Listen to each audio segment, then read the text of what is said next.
O dia não é diferente, só tá falando sobre isso, né? Não tem nada de diferente no dia, a não ser essa questão que envolve a prisão domiciliar do ex-presidente Jair Bolsonaro. Foi um dia de repercussões, né? Todo mundo repercutindo, a esquerda, a direita, jornais internacionais, o judiciário, todo mundo falando sobre esse assunto. O jornalismo também, né?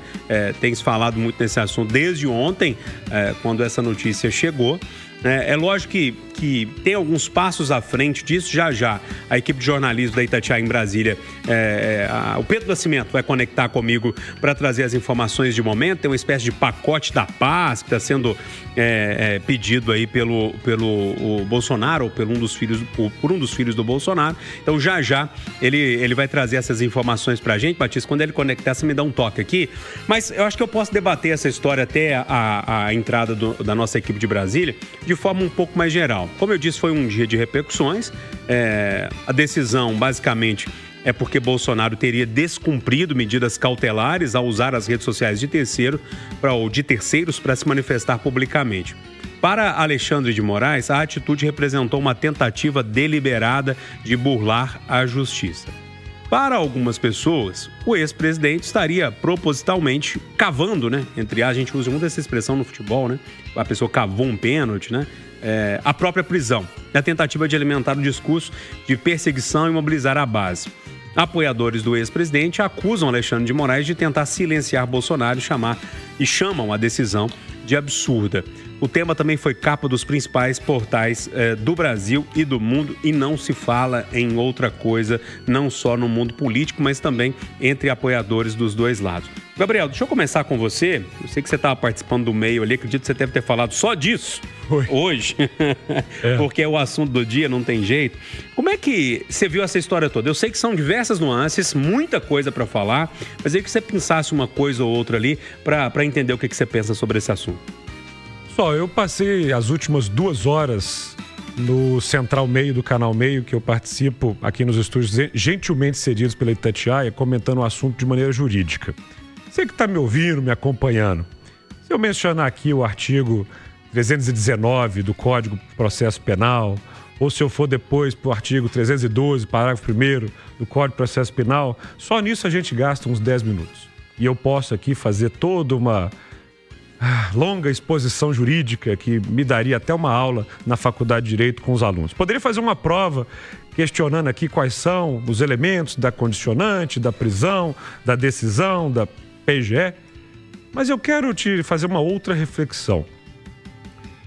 Faz cerca de uma década que nós estamos no Brasil, com famílias que se dividiram, porque tem um parente que é bolsonarista e o outro que é lulista.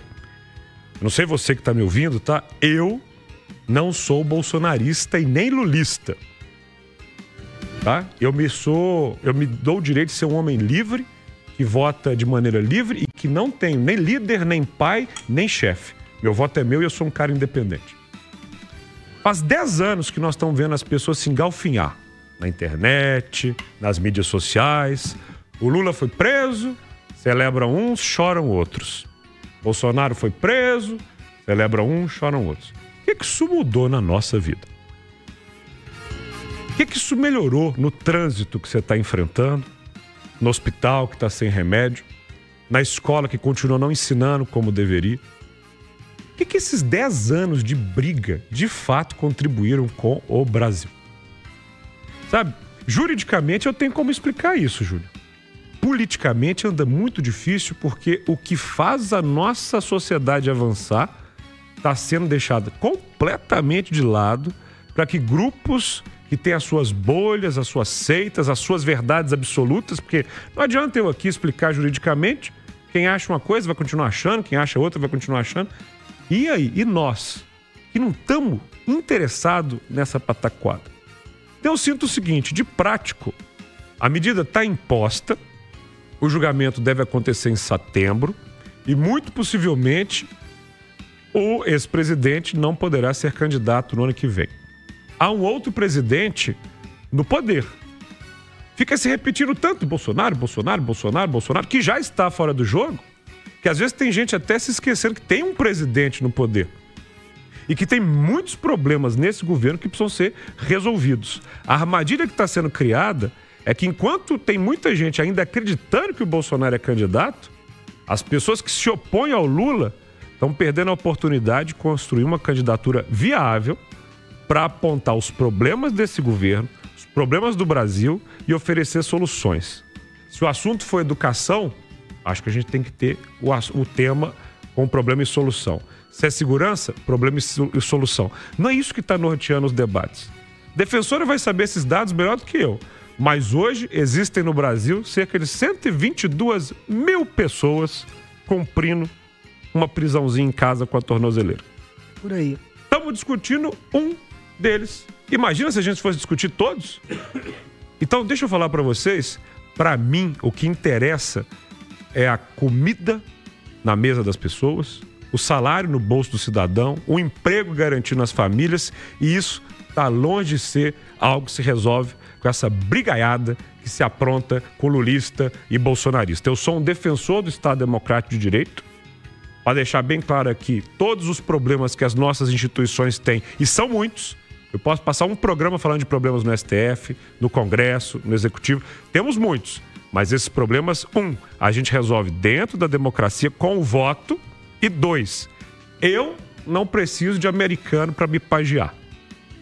Eu sou brasileiro, temos outros brasileiros e nós brasileiros resolvemos o nosso problema. Ficar pedindo ajuda para americano é coisa de vira-lata. Ô Silvana, o Gabriel acompanha isso tudo muito de perto, até por dever de ofício, né? Eu sei que também você acompanha tudo, porque não tem como não acompanhar, né? Esse eu acho que é o primeiro passo. O Gabriel, é interessante porque eu achei que ele ia caminhar para o lado jurídico da história, e ele até me surpreendeu com esse caminho um pouco mais sociológico, talvez, acho que eu posso dizer assim, de um comentário mais sociológico, Gabriel. Se quiser, eu vou antropológico. Artigo do não. Eu tô só. Foi legal você me surpreender quanto a isso, porque eu acho que é isso que realmente importa para quem tá ouvindo a gente agora, né? Quem tá vivendo no dia a dia, quem acorda cedo lá em Ribeirão das Neves, vem trabalhar aqui no Belvedere, ou quem acorda no Belvedere e tem uma empresa lá no final de Contagem, e quem tá correndo para lá e para cá tem que acordar cedo, olhar menino, chegar à noite, ir do super, sabe? Essa vida corrida, eu acho que é isso que importa, assim. Como é que a gente vai sair dessa prisão que a gente se colocou de tanta briga, assim, em torno de alguns nomes da política, não só do Bolsonaro, a gente tá falando do Bolsonaro porque esse é o que está em pauta hoje, mas há poucos anos a gente estava falando sobre o Lula que ia ser preso e não ia, estava no sindicato lá no ABC Paulista, aquela confusão toda, prende Brasília, aí agora é Xandão, mas antes a gente falava de Moro e por aí vai, a gente nunca vai sair disso? Ô Júnior, acho que para todo mundo aqui, eu já falei muitas vezes na parte da manhã que sou completamente contra essa competência fixada, né, para o ministro Alexandre de Moraes poder participar desse julgamento. Ele é vítima nesse caso. Neste caso todo, uma das apurações é de que haveria um plano para matar Alexandre de Moraes, para matar o presidente da República, o Lula, e matar o vice-presidente da República. E então, isso aí foi todo, né? Se encontra lá no relatório da Polícia Federal, 800 páginas, aquele negócio todo. Como é que é possível eu, sendo vítima de um caso, julgar esse caso? Então, eu acho isso uma excrescência das excrescências. A outra é o fato do Supremo ter se dado por competente para julgar fatos cometidos por pessoas que ocupavam cargos, sendo que elas teriam prerrogativa de função para serem julgadas pelo Supremo. Por exemplo, o presidente da República. Mas hoje ele não é mais presidente da República. No entanto, o Supremo disse que, se a época do fato, né, fosse algum desses cargos, que ele permaneceria com isso. Sabe qual que é o grande problema? Aí o Gabriel está certíssimo. Acho que desde 2005, quando começou o processo do mensalão, que o Supremo, entre aspas, não trabalha mais.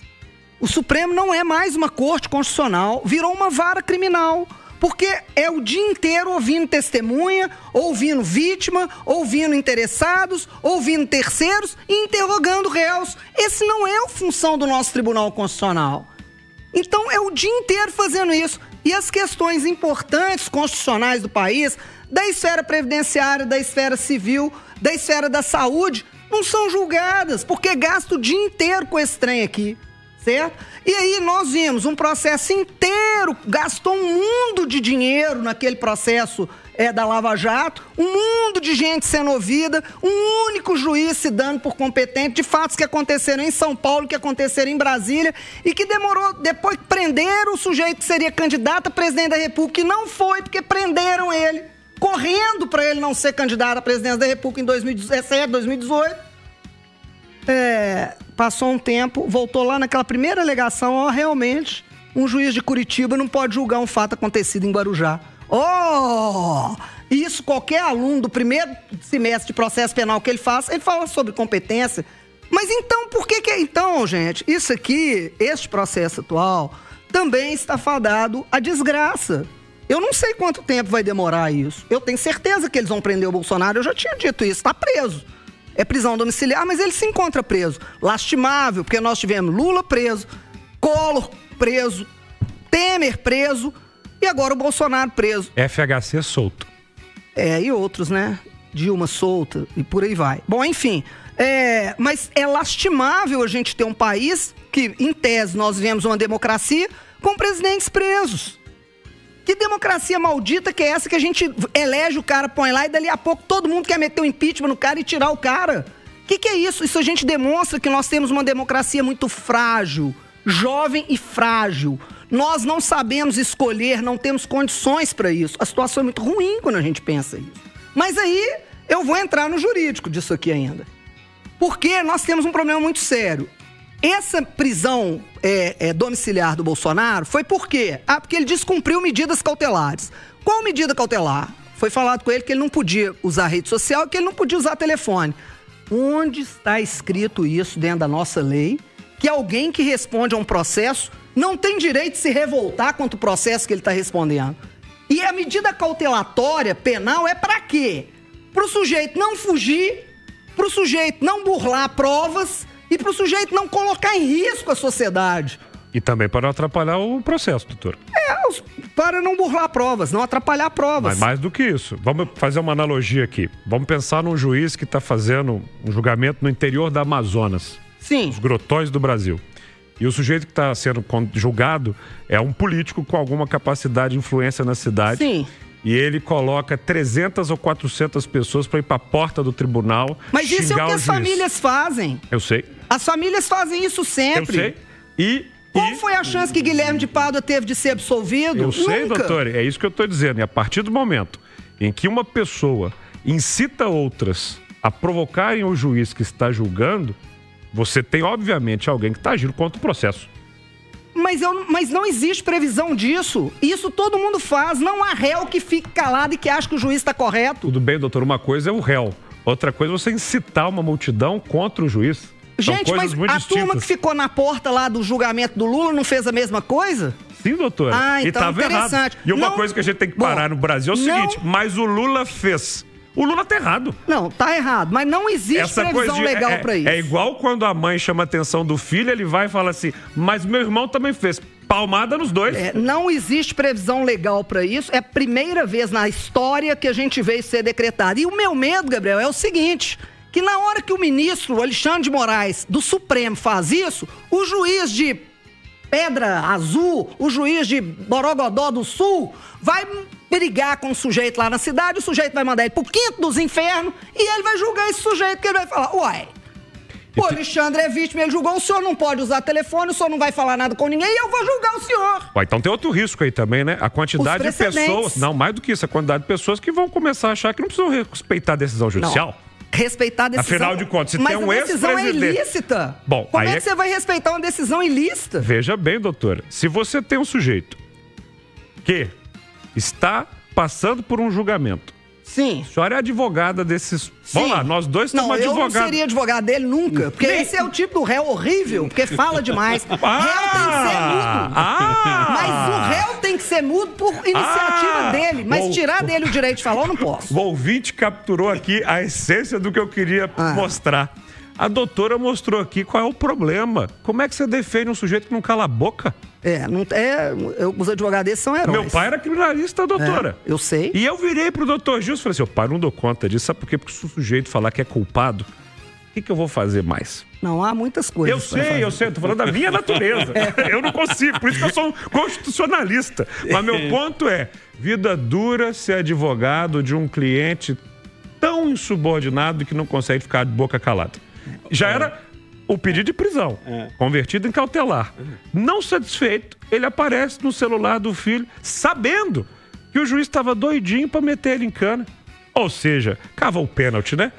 Não é futebol, não é justiça, mas vou usar aqui uma fala bem tranquila da Itatiaia. Cavou o pênalti e levou o vermelho. Deixa eu fazer o intervalo, que esse debate é bom. Vocês já tiveram a noção do que vai ser hoje, né?